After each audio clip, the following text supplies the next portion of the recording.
On travaille sur l'image et la destination l'image et la représentation de la destination algérienne chez les descendants d'immigrés. En l'occurrence, je pense à toi et tous ceux qui sont autour de cette table. Et donc, tu as relancé le dictaphone. Il y a plusieurs phases dans la séance aujourd'hui, Focus Group. D'abord, on raconte on raconte son expérience algérienne, s'il y en a eu une, et s'il n'y en a pas, pourquoi il n'y en a pas eu. Donc, on va dire. Anicia, 37 ans. Je suis née en France et mes parents sont nés tous les deux donc en Algérie. 29 pour mon père, 1934 pour ma mère. Tous les deux d'un village assez proche, donc de la ville de Constantine, et d'un village non loin qui s'appelle Condé-Smendou, d'où mon père est donc originaire. Mes parents, enfin pour ce qui est de l'histoire de mes parents, ils sont arrivés en France en 1956. C'est surtout ton expérience en tant que en Algérie. La mienne, oui, donc il y en a eu. Donc mes voyages en Algérie organisés par mes parents de mon enfance jusqu'au début de mon adolescence, je dis à raison de 1 à 2 voyages par an, notamment pour l'été et parfois l'hiver, pendant les vacances d'hiver. Voilà, donc des souvenirs de cette vie algérienne où on était mélangés entre enfants, cousins, grands-neveux, grandes-tantes, etc. Et ensuite, une rupture assez franche de ces allers-retours, puisque mon père nous a quittés. Donc, ma mère a ralenti ses séjours en Algérie, enfin dans la fréquence. Voilà, donc il y a eu une rupture au niveau de la fréquence. Et donc, personnellement, à l'âge début d'adulte, où j'aurais pu, moi, faire... ou l'envie même d'y aller, j'ai ni eu l'envie, ni eu le besoin d'y aller, et pas de proposition particulière, donc j'ai pas été appelée non plus. Et j'y suis allée pour la dernière fois en 2008, alors que j'ai 28 ans, parce que j'ai ressenti cette fois le besoin d'y aller pour partager justement un moment de ma vie algérienne avec ma maman qui commençait un peu à décliner.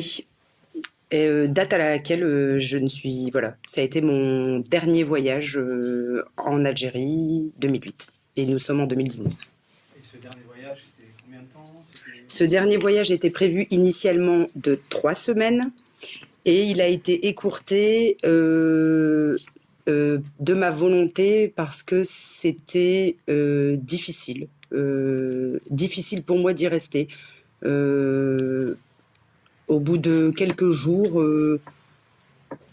10 jours je pense environ, j'ai eu envie de rentrer parce que j'y ai pas trouvé un intérêt particulier. Voilà. Donc j'ai bien aimé être avec ma mère, me promener dans les villages, à Sokras, là où elle avait grandi. On est allé manger, on s'est promené et tout ça, mais très vite, j'ai senti que nous étions on était assez limités dans nos déplacements et dans nos projets. Voilà. Du fait d'être femme ou du fait d'être... Du fait... non, pas du fait d'être femme, pas du fait... d'être limité d'un point de vue familial, avec une certaine organisation familiale qui faisait qu'il fallait un temps de présence à domicile et que on pouvait pas trop se permettre d'être trop à l'extérieur parce que sinon ça faisait vraiment un peu trop de touriste, quoi. Et moi j'étais une touriste et je voulais rester une touriste, et avec la pression familiale qui te fait comprendre que qu'on attend de toi que tu sois dans beaucoup de discussions, de partage familial, etc. Moi, j'étais assez limitée. Enfin, voilà.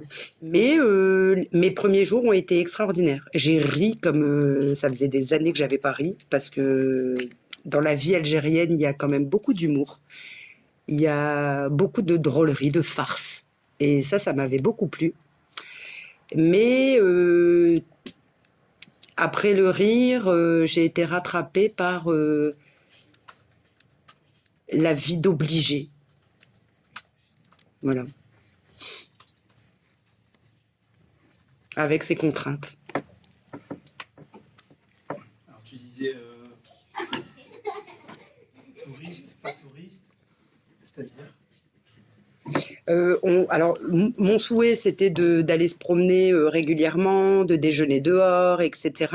Et on était très contraints, finalement, de respecter une certaine organisation, tant dans notre présence dans la maison que dans le temps passé à l'extérieur. On nous imposait quand même, enfin, pas directement, mais on se doit d'être présent dans les moments de la journée, comme les veillées du soir, par exemple, où on discute beaucoup, où ces veillées du soir, elles nous sont imposées. Alors, elles sont nécessaires et indispensables pour toute la vie algérienne, et notamment pour les femmes qui, le soir, n'ont pas forcément la possibilité de sortir.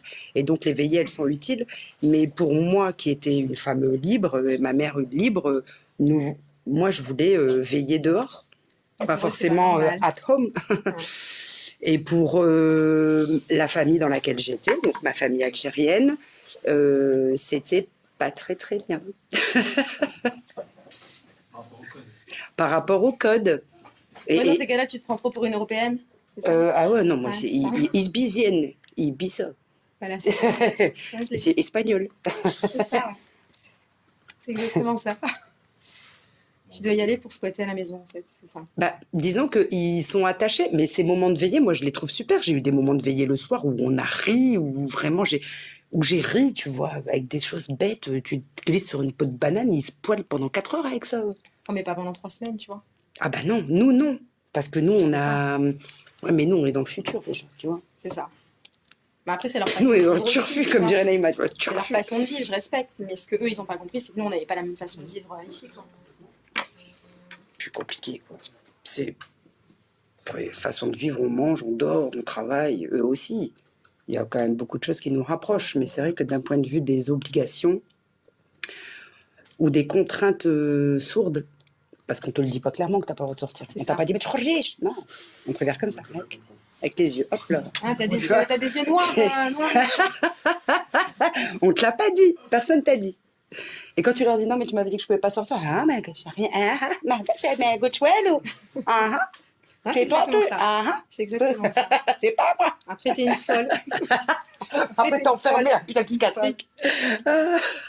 Bon, très bien.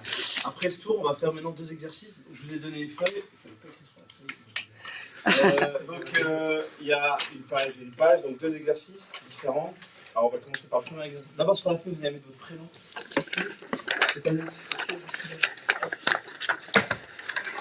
Et premier exercice,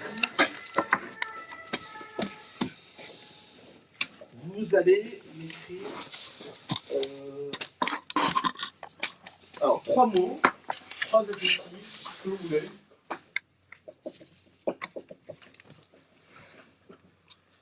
Des profs, enfin, des prénoms, des noms, ce que vous voulez, qui caractérisent pour vous la destination algérienne.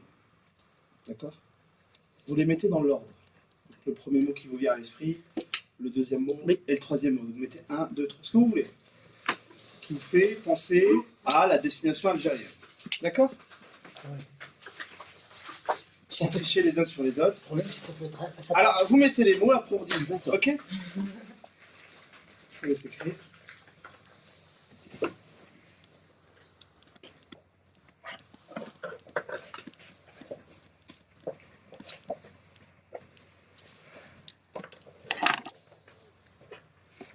Ça doit être des mots d'amour.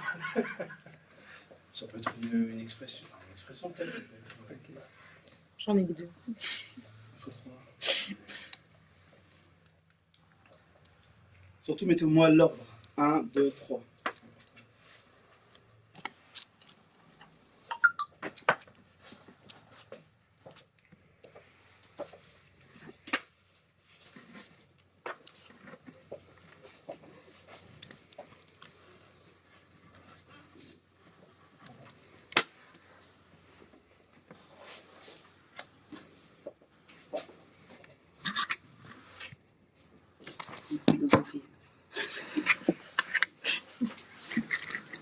Bah, c'est ça, dans l'ordre, c'est ça.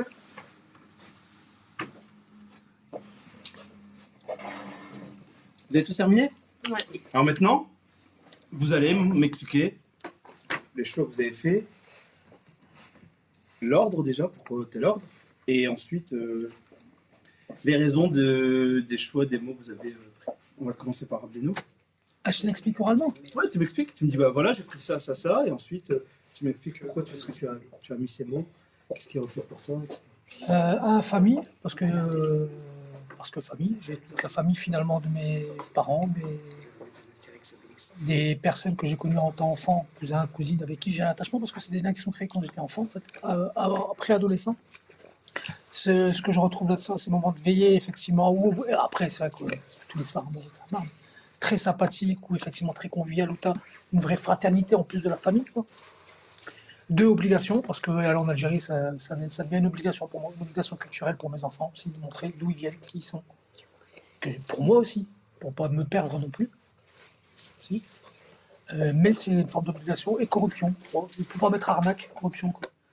Corruption parce que voilà, je veux dire d'arriver, c'est toujours compliqué la douane. Mais moi, j'ai piqué de la thune, quoi, tu vois.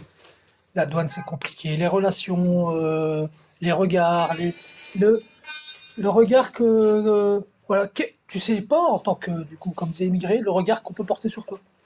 Qu'est-ce que tu représentes pour eux, toi pour eux. Mais même pour la famille. Hein. C'est quoi, t'as le cadeau obligatoire, t'as le truc, t'as qui t'es qui en fait. Alors que, parallèlement, t'as aussi cette débauche de, comment dirais-je, de bons sentiments, d'amour presque, tu vois. On te retrouve pas, le fils d'eux, ah, t'es le fils d'eux, t'es un tel, donc. Et tu dis, après tout, on se connaît pas bien en fait. Voilà, c'est ça. Et puis. Non, mais pas, non. Comment? Non, c'est bon, t'inquiète pas. On va revenir après. Il y a plein d'exercices où on revient sur les. Je mange 10 secondes, je leur mets un dessin animé et comme ça qu'on les prend. Venez ici, prenez vos bonbons, vos gâteaux, vos. Mais non, moi je veux parler. Malco, vas-y. Tu peux essayer de. Moi, j'ai mis premier richesse parce que c'est un pays qui a un sol extraordinaire en richesse, en gaz, etc. En deuxième, j'ai mis gouvernance parce que finalement, je ne suis pas du tout en phase avec la gouvernance en Algérie qui fait que finalement les richesses bénéficient pas au peuple et qu'on a un peuple qui est loin d'être riche. Et troisièmement, désert parce que c'est le côté qui m'attire aujourd'hui en Algérie. C'est-à-dire D'aller voir le désert algérien. C'est vraiment la raison pour laquelle je voudrais aller en Algérie. Et dans le premier mot, le mot richesse, à quoi tu fais référence? Au gaz, au sol, en fait, toutes les richesses naturelles qui fait que l'Algérie aujourd'hui est un pays qui peut se permettre de ne pas être endetté, l'un des rares dans le monde. Et ensuite, j'ai mis gouvernance parce que malheureusement, de par la gouvernance, ces richesses aujourd'hui ne profitent pas au peuple. Très bien. Alors moi j'ai mis famille, parce que je l'ai découvert par ma famille. Après j'ai mis maison, parce que j'ai beaucoup été dans des maisons quand j'étais là-bas. Et après j'ai mis passé, parce que pour moi ça a fait partie de mon passé. Comme j'y suis pas allée depuis que j'étais ado, je vois pas mon avenir là-bas en fait. C'est-à-dire? Je me vois pas y retourner en fait. D'accord. Il n'y a pas une projection? Non, aucune. Pas Pas l'envie, pas le besoin. c'est quoi le besoin? C'est-à-dire J'entends beaucoup besoin, racine. Non, j'en ressens pas le besoin. Mes racines, pour moi, elles sont ici et j'en ressens pas le besoin de découvrir l'Algérie en fait.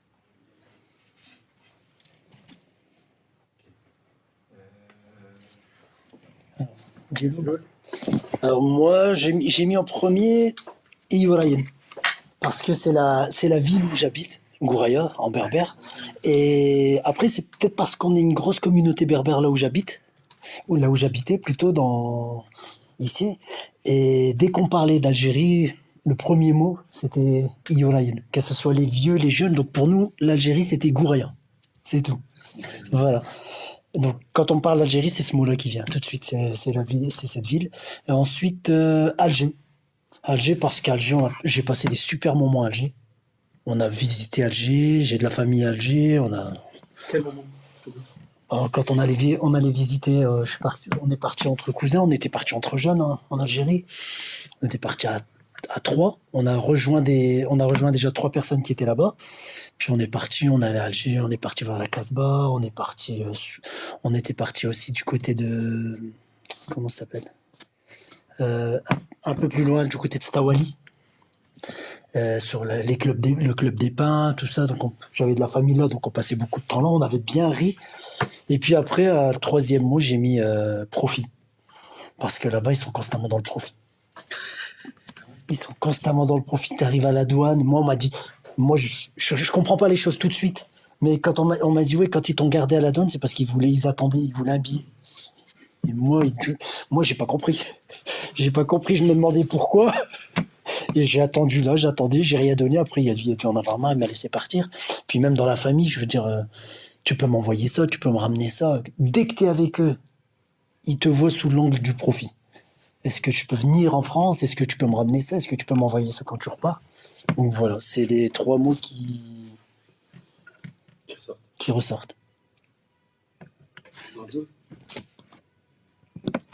Alors moi, le premier mot que j'ai mis, c'est étranger. Dans le sens où il y en a qui disent l'Algérie, c'est le bled, c'est leur origine, mais pour moi, c'est un pays étranger.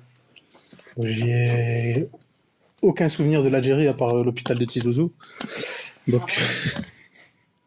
de Hassasga, pardon. En Kabylie. Oui. Et ouais. c'est mon seul souvenir de l'Algérie, c'est ça. Ouais. Moi, le père de ma soeur, il était directeur de cet hôpital. Ouais. De la Pennsylvanie. Il y a des réclamations. Ah, ouais, ça s'est bien passé. Il y a du léger dans son... Non, c'est mon père qui était là-bas.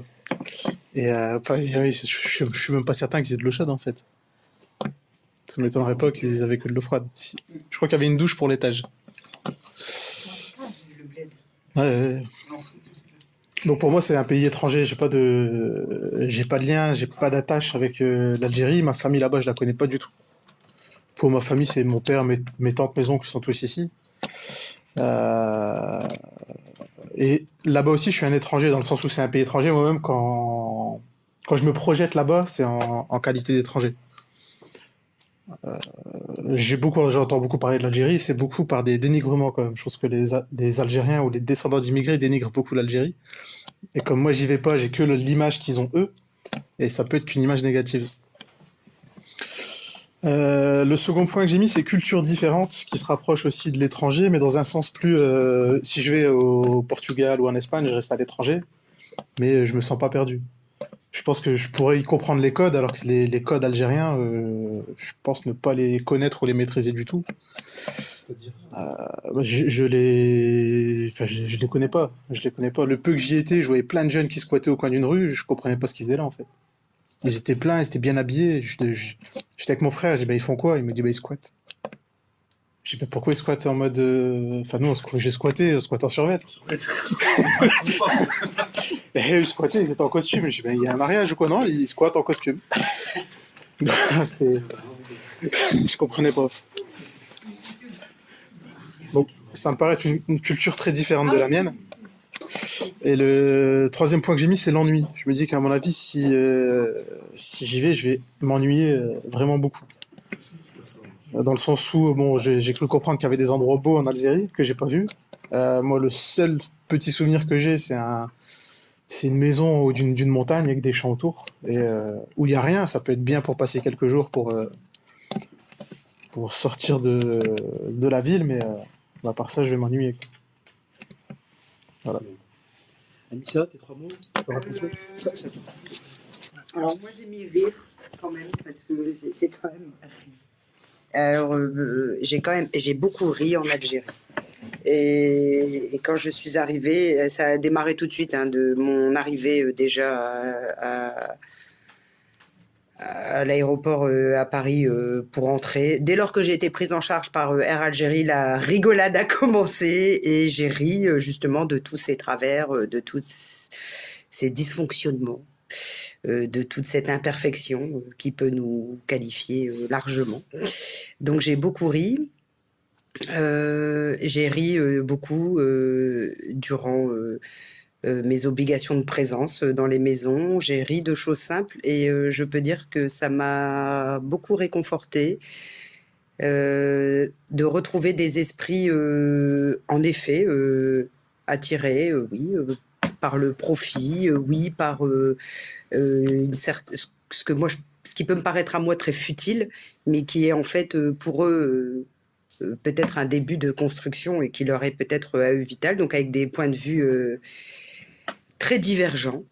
Et en fait, ça m'a fait rire de voir ô combien, à quelques kilomètres, finalement, on pouvait être très différents. Et donc, j'ai beaucoup ri. Et j'ai retrouvé de la simplicité à ça, à la rigolade. Et après, j'ai mis le temps au sens de la durée, pas le temps climatique, mais vraiment le temps.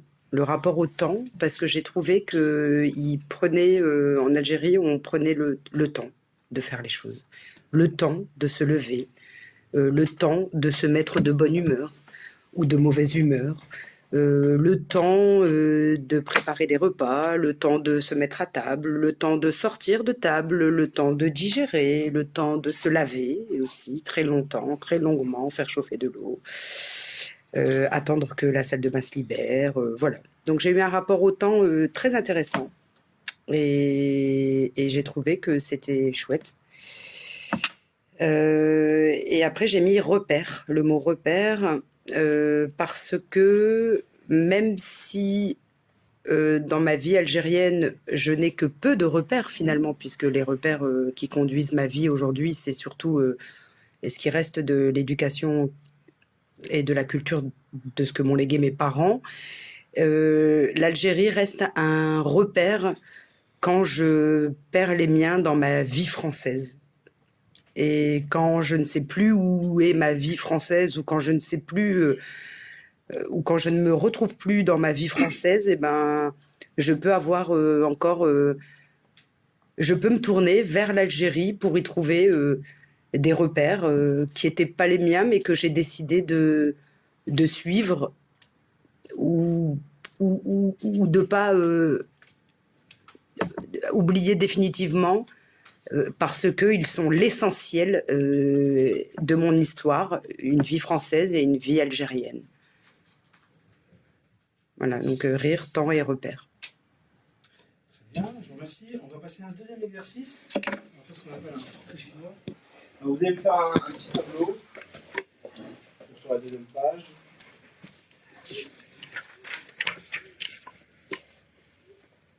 Et la question simple, c'est si l'Algérie était un plat, ça serait... Voilà. Okay. Vous mettez un plat et vous mettez, pour vous, si l'Algérie était un plat, ce serait... ben voilà, ça vous le dire. Un animal.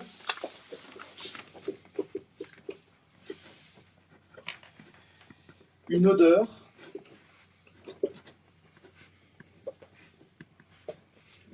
Un fruit et un endroit.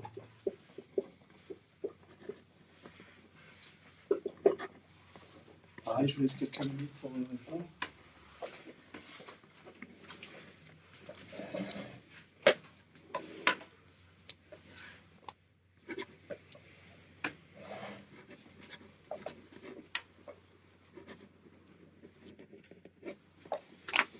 Est-ce que faut mettre par exemple si ça me fait penser à un plat ou si ça doit être un plat? Non, si je te dis, bah, l'Algérie, si l'Algérie était un plat, bah, l'Algérie ce serait tel plat. D'accord. D'accord. À quel plat t'associes l'Algérie? Peu importe le plat. C'est à vous de choisir.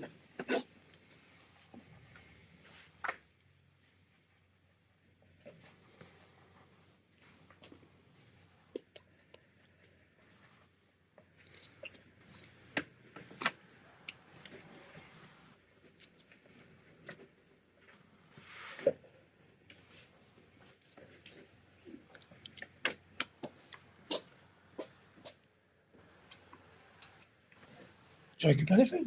Oui, je récupère les feuilles. Mais c'est pas grave, il y a du brouillon. Vous êtes noté là. Ouais.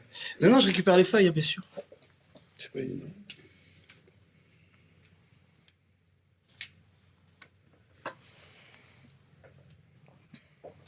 Et toi, tu parles pas? Bah, non. Mais toi, tu vas régulièrement.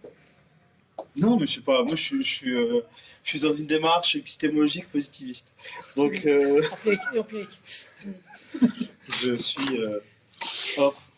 Je suis juste là pour vous écouter. suis